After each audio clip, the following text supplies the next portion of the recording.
Je, wajua kwamba kuna mmea ambao karibu kila sehemu yake inaweza kutumika kama chakula, tiba au bidhaa yenye manufaa? Mmea huo hauna shina la kweli kama miti mingine, lakini huzaa matunda yanayoliwa na mamilioni ya watu duniani kila siku. Na cha kushangaza zaidi, wataalamu wa lishe wanaeleza kuwa ndizi zina virutubisho vinavyoweza kusaidia afya ya moyo, mmeng'enyo wa chakula na nguvu za mwili. Ndiyo, leo tunazungumzia mgomba, mmea ambao watu wengi huona wa kawaida, lakini umebeba hazina kubwa ya lishe na manufaa. Baada ya kutazama video hii, huenda ukauangalia mgomba kwa jicho tofauti kabisa. Watu wengi huuita mti wa ndizi, lakini ukweli ni kwamba mgomba si mti wa kawaida. Kile tunachokiona kama shina ni mkusanyiko wa mashina ya majani yaliyokunjamana pamoja. Mgomba ni miongoni mwa mimea mikubwa zaidi inayotoa matunda duniani. Kutoka kwenye mzizi wake hadi kwenye tunda lake, karibu kila sehemu ina matumizi ya kipekee. Tukianza na ndizi kama hazina ya lishe. Ndizi ni miongoni mwa matunda yanayoliwa zaidi duniani. Zina potassium nyingi, vitamin B6, vitamin C, nyuzi lishe ni fiber na wanga wa asili unaotoa nguvu. Potassium iliyomo katika ndizi husaidia mwili kudhibiti mapigo ya moyo na usawa wa maji mwilini. Ndiyo maana wanamichezo wengi hupendelea kula ndizi kabla na baada ya mazoezi. Tuangalie ndizi na afya ya moyo. Moyo unapenda potassium. Potassium husaidia kupunguza athari za sodium nyingi mwilini. Kwa kufanya hivyo, inaweza kusaidia kudhibiti shinikizo la damu kwa baadhi ya watu. Ndizi pia zina viambato vinavyosaidia mishipa ya damu kufanya kazi vizuri. Kwa sababu hiyo, wataalamu wengi wa lishe hujumuisha ndizi katika mpango wa chakula chenye afya ya moyo. Sasa tuangalie ndizi na mmeng'enyo wa chakula.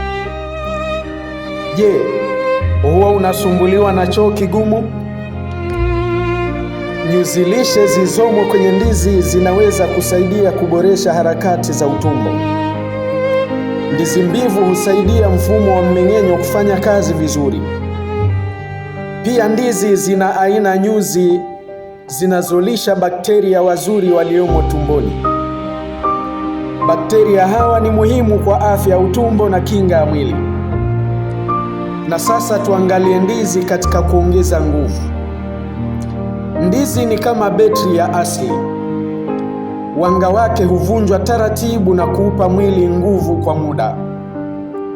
Ndiyo sababu watu wengi hula ndizi wakati wa safari, kazi ngumu au mazoezi.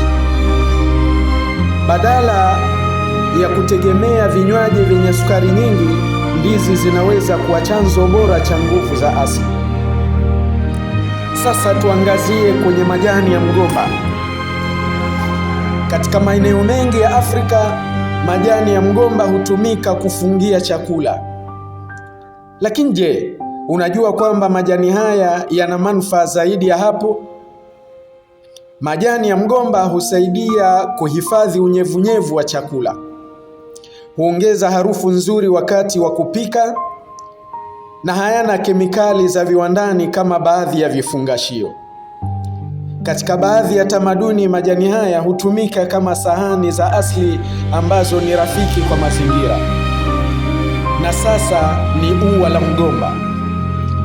Ua la mgomba linalojulikana pia kama moyo wa mgomba ni chakula kinacholiwa katika baadhi ya nchi.